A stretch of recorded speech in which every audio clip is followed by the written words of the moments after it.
would you please make welcome Senior Research Scientist, Scott Cohen.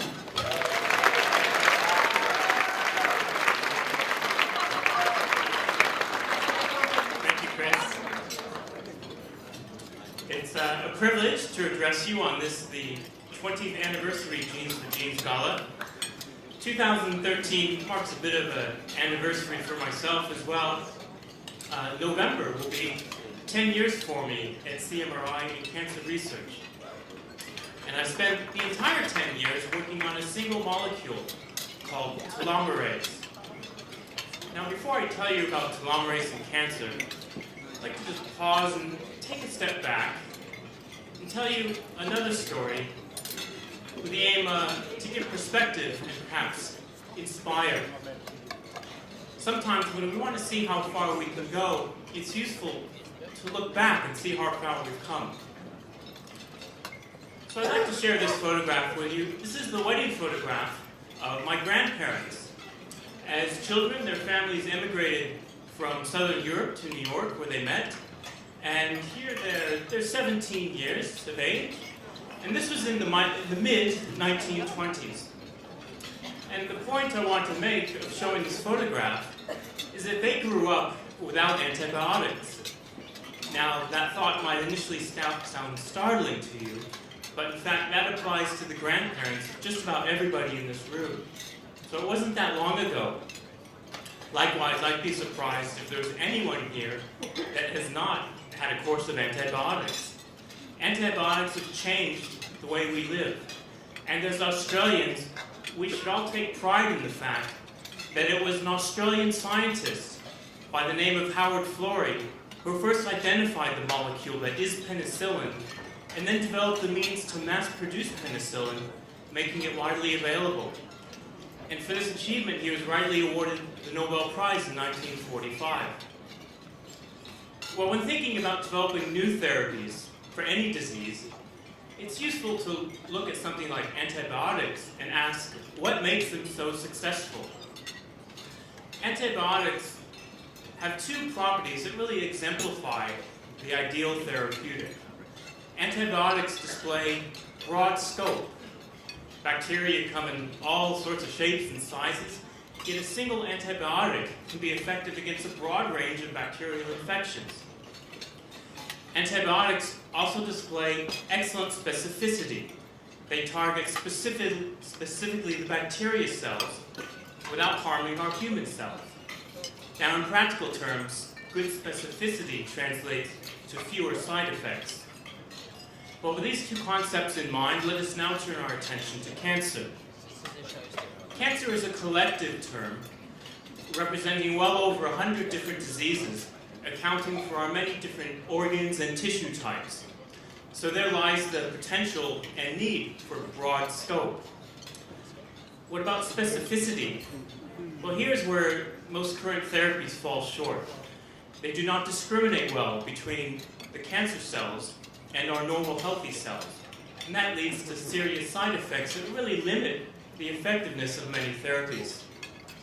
So it's a reasonable question to ask then, can we develop a therapy that displays broad scope and superior specificity and fewer side effects than what we have today? Well, maybe.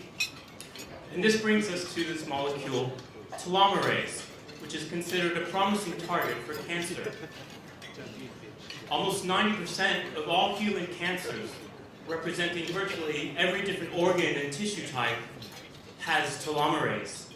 The cancer cells depend on telomerase for their immortality, the ability of cancer cells to rapidly divide without limit.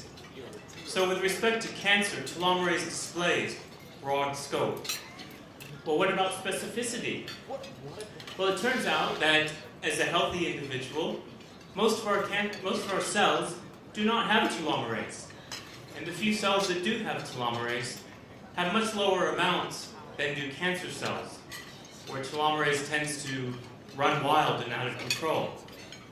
So there's a lot of hope that new therapies targeting telomerase will indeed display greater specificity and hence fewer side effects than current therapies. Now, as I mentioned, 2013 marked 10 years for me at the CMRI working on telomerase. So it's a good occasion to look back and see how far we've come. Well, in 2003, telomerase had already been well established by several labs internationally as a promising target for cancer. Yet at the time, no one knew what telomerase really was. In other words, at the molecular level, what is the molecular makeup of this thing we call telomerase? Well, that's where things stood in 2003, and that's when the journey began. Well, I'm proud to say that in 2007, at CMRI, we determined the molecular composition of telomerase. And building on that, we can now produce telomerase in the laboratory, obtain it in pure form, and carry out biological and biochemical experiments that 10 years ago we could only dream about. And just recently, just a few months ago, we were able to obtain the first glimpse of individual telomerase molecules. The next milestone in our journey is going to be to obtain a different picture for telomerase, a picture that reveals the position of every single atom in the molecule.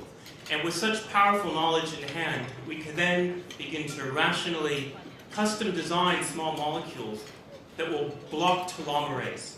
And these will then be evaluated for their effectiveness against cancer. So there's still a long journey ahead, but I'm proud about how far we've come. Now, when I share this with family or friends, some of them will reply, "Well, Scott, that sounds well and good, but are you sure it's going to work?" Well, look, I'm going to be honest with you here. This is still scientific research, and some level of uncertainty is inherent in scientific research. But I have enough confidence in the ability of our telomerase research to change the way cancer is treated in the future that I've already spent 10 years of my career, and I'm fired up for the next 10. And it might even take another 10 after that.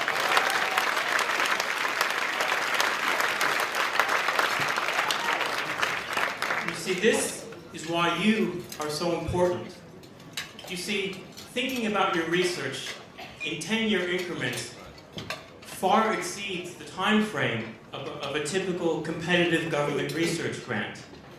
Now, of course, competitive government grants are absolutely crucial, and CMRI scientists compete very well.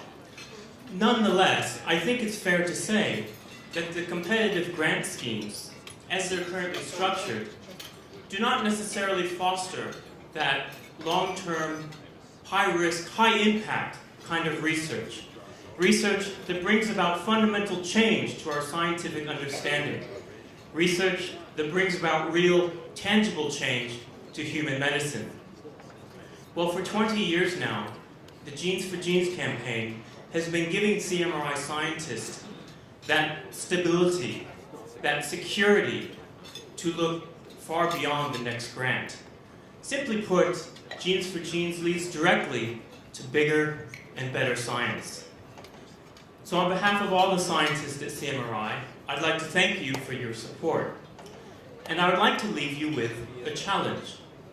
And that challenge is simply to stay with Genes for Genes into the future. And by doing so, you will be actively sharing in our successes that lie ahead. And who knows, perhaps I'll be invited to speak again at maybe the 30th or 40th anniversary Genes for Genes Gala. And together, we can all once again look back and see just how far we've come. Enjoy your evening.